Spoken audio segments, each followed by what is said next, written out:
Welcome back to Top 5 Scary. I'm your horrifying host, Kyle McWaters, and today we're cracking open that Bible again to see what other kind of terrifying beasts hide in there. Here are the top 5 creatures in the Bible scarier than the devil himself, part 2. Number 5, the Behemoth. You wanted 5 more creatures, and I wanted an excuse to keep reading this thing. This book is terrifying. Speaking of, did you know that there's a herbivore creature plated in spikes and armor with a tail the size of an oak tree, head like a lion swallowing up rivers just roaming around back then? Yeah, apparently. The Behemoth. This Goliath of a beast was one of the first talked about. Not the first beast, that's a completely different thing. Also terrifying. The Behemoth. God's secret weapon, and apparently the first thing he created. Hadn't made us in his image yet, so this hippo tank Elder Scrolls boss was what God went with. One of the most popular and revered creatures in the Bible. Quote, "Behold now Behemoth, which I made with thee. He eateth grass like an ox, he moveth his tail like a cedar, his bones are as strong as pieces of brass, his bones are like bars of iron." Yeah, this is definitely a dinosaur, right?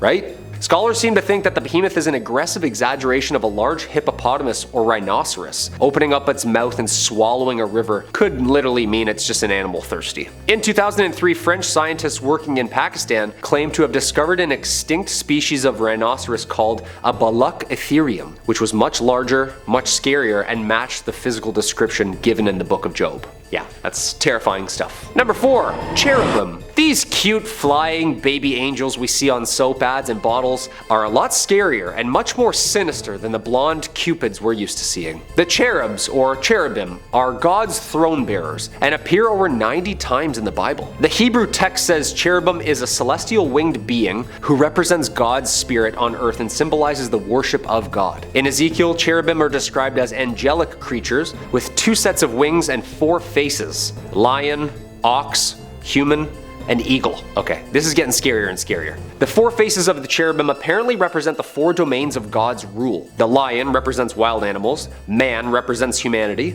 ox represents domestic animals, and the eagle represents birds. Aren't those all wild animals?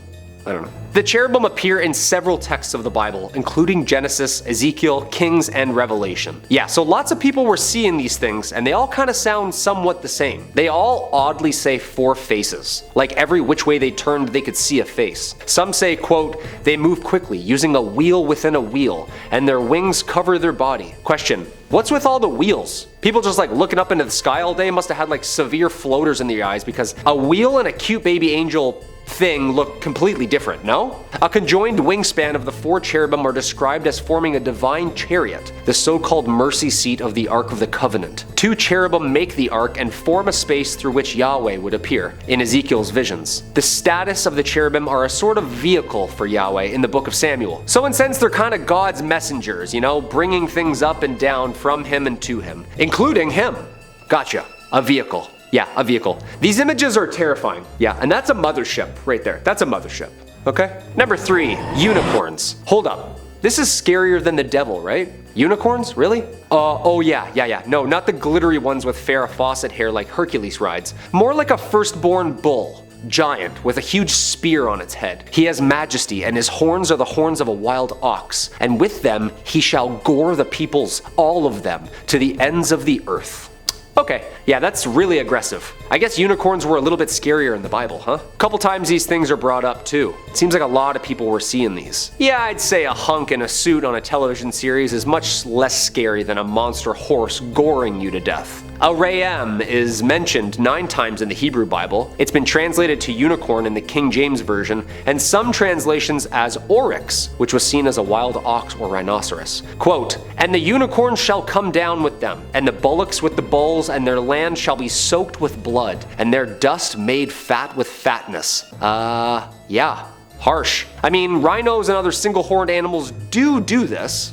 The Bible describes unicorns skipping like calves, traveling like bulls, and bleeding when they die, so they were real and very mortal, mostly believed to be an exaggeration though. Even Julius Caesar speaks of them. Quote, "A little below the elephant in size and appearance, color, and shape of a bull, their strength and speed are extraordinary. They spare neither man nor wild beast." Were the ancients seeing like giant extinct rhinos, or were these flying evil narwhals just goring everyone to the end of the earth? Who knows? Sure sounds like it. Number 2, locusts. Dude, I'm already afraid of the 12-inch flying praying mantises that do exist today. I can't imagine what these things looked like. Imagine a dog-sized flying insect blocking out the sun because there's so many of them. Abaddon's locusts. These things were terrifying. The Bible has this to say about them. The 5th angel, apparently Abaddon, sounded his trumpet, and I saw a star that had fallen from the sky to the earth. The star was given the key to the shaft of the abyss. When he opened the abyss, smoke rose from it like the smoke from a gigantic furnace. The sun and sky were darkened by smoke from the abyss, and out of the smoke, locusts came down upon the earth and were given power like that of scorpions. These demon bugs are well detailed in the Bible. They're described as, quote,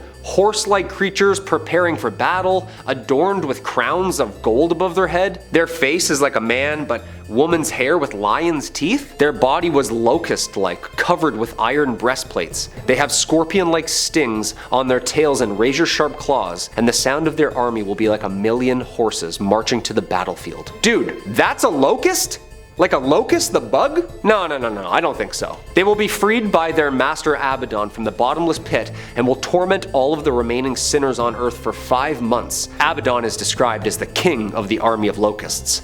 Yeah, guy's really into bugs. Yeah, that's like some Fear Factor stuff right there. Just like 1,000,000 bugs swarming you? No thanks. And coming in at number 1, the dragon. Okay, there's some speculation here that this thing is the devil himself. The devil and the dragon. But also this thing apparently lives with the devil. I don't know, people were saying mixed things, but important thing is, things weren't too literal back then, and they were really spiritual. People were just trying to explain what they were seeing and feeling the best way they could. But yes, there was dragons. Yeah, we have the skeleton bones. Okay? And before you're picturing something fun like Dudley the Dragon or the ones that talk in The Hobbit who sit atop gold. No. Picture when it sneezes, it flashes light. Its eyes are like the red of dawn. Lightning leaps from its mouth. Flames of fire flash out. Smoke streams from its nostrils like steam from a pot heated over burning rushes. Its breath would kindle coals, for flames shoot from its mouth. Yeah, this thing. Terrifying. Tremendous strength of Leviathan's neck strikes terror wherever it goes. Its flesh is hard and firm and cannot be penetrated. Job 41:18-23. This great dragon, the ancient serpent called the devil or Satan, the one deceiving the whole world, was thrown down to the earth with all the angels. And I saw 3 evil spirits that looked like frogs leap from its mouth of the dragon, the beast and the false prophet. They are demonic spirits who work miracles and go out to the rulers of the world to gather them for battle against the Lord on that great judgment day of God the Almighty. He seized the dragon, that old serpent who is the devil, Satan, and bound him in chains for 1,000 years. The angel threw him into the bottomless pit, which he then shut and locked so Satan could not deceive the nations anymore until 1,000 years were finished. Okay, yeah, that sounds like one giant amazing cutscene from a God of War game. Just chucking a dragon into a pit? Also, it's 2022. We better lock that thing back up. It's been more than 1,000 years now, no? Quote, and behold, a great red dragon having 7 heads and 10 horns, and on his heads were 7 diadems. Okay, so it wears 7 crowns. Maybe this thing is the devil. It's mentioned numerous times in the Bible. I've seen Game of Thrones. This thing is scary. Yeah. Well, there you have it, folks. 5 more terrifying creatures that lurk within the thick papyrus known as the Bible. The unicorns are much scarier than I thought. We really got it all wrong with the glitter and the stuff. If you like that video, hit a thumbs up or subscribe down below. I know I'll be racking my brain about flying wheels in the sky with eyes all night. I don't know. Like always, lock the doors, turn the lights on. I'm Kyle McWaters, and I'll see you next time on Top 5 Scary.